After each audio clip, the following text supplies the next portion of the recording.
과 불교적인 효, 천도대제와 효의 연관성에 대해서는 차후 단원에서 자세히 다루기로 하고 본 단원에서는 부모원 중경을 통해서 부모님의 은혜를 본격적으로 살펴보고자 한다.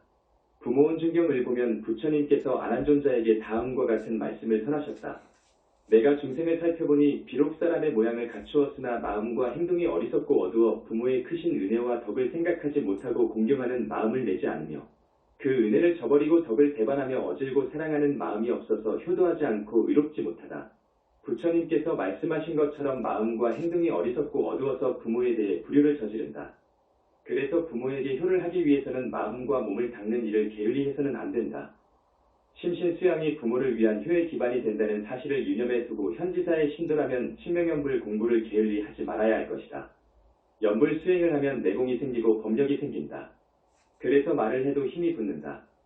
참고로 법력이 뛰어난 스님들의 말에는 내공이 많이 실리기 때문에 스님들의 말 한마디 한마디가 중생들의 스트레스를 풀어주기도 하고 위안을 주기도 한다.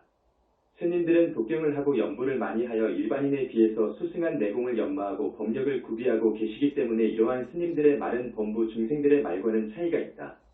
그래서 만약 법력이 높은 스님을 해하려고 하거나 그 분들을 화나게 하면 매우 안 좋은 업을 쌓게 된다.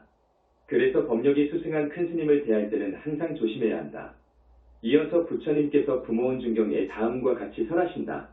어머니가 아이를 뺀 10달 동안은 일어나고 앉는 것이 편치 아니하여 마치 무거운 짐을 진 것 같고 음식이 잘 소화되지 않아 마치 큰 병이 든 사람과 같다. 다리 차서 아이를 낳을 때는 한없는 고통을 받으면서도 잠깐 동안의 잘못으로 아이가 살지 못하는 무상함을 당할까 두려워하며 돼지나 양을 잡은 것 같이 피가 흘러 자리를 적신다. 이러한 고통을 겪으면서도 이 몸을 낳고는 쓴 것은 당신이 삼키시고 단 것은 다시 뱉어 아기를 먹이면서 안아주고 업어서 기른다. 더러운 것을 빨아도 싫어하지 않고 더운 것도 참고 추운 것도 참으며 고생되는 것을 마다하지 않는다. 마른 데는 자식을 눕히고 젖은 데서는 어머니가 잔다. 여기서 알 수 있는 것처럼 어머니의 은혜는 한이 없다. 이러한 어머니의 은혜를 망각하고서 살아가고 있는 것이 오늘날의 젊은이들의 모습이다. 2500여 년 전에 부처님께서 설하신 내용이 지금에도 유효하다는 점은 놀라지 않을 수 없다. 큰 스님께서는 빚 은혜를 갚아야 깨달음을 얻어 삼매에 들 수 있다고 하셨다. 부모에 대한 빚 은혜를 갚지 못하고서 어찌 혼자만의 깨달음을 추구해서야 되겠는가? 그렇게 해서는 안 된다. 부모원 중경을 읽어보면 아버지보다는 어머니에 대한 이야기가 더 많이 나온다. 그만큼 어머니는 소중한 존재이다. 다음으로 부모원 중경은 이렇게 이어진다. 이렇듯 3년 동안 어머니의 젖을 먹고 자란 아이를 먹으면 예절과 의리를 가르치며 장가들이고 시집보내며 공부시켜서 관직도 얻게 하고 직업도 갖게 한다. 힘들여 가르치고 애써 기르는 일이 끝났더라도 배품이 끊어졌다고는 말할 수 없다. 아들이나 딸에게 병이 있으면 부모도 병이 생기고 자식의 병이 나으면 부모의 병도 바로 낫는다.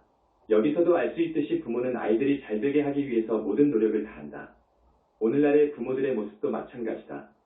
부모로서 자녀들을 위해서 몇 개의 학원을 보내는가 하면 좋은 대학에 보내기 위해서 가진 노력을 다하신다. 하지만 과연 오늘날 자녀를 지닌 젊은 부모가 자신의 자녀들에게 하는 것만큼 부모에게 잘하고 있는지 되묻고 싶다. 인생은 업에 의해서 상당 부분 움직임으로 부모에 대한 효를 하지 않고 자녀만을 돌보는 것은 잘못이라는 점을 알아야 한다.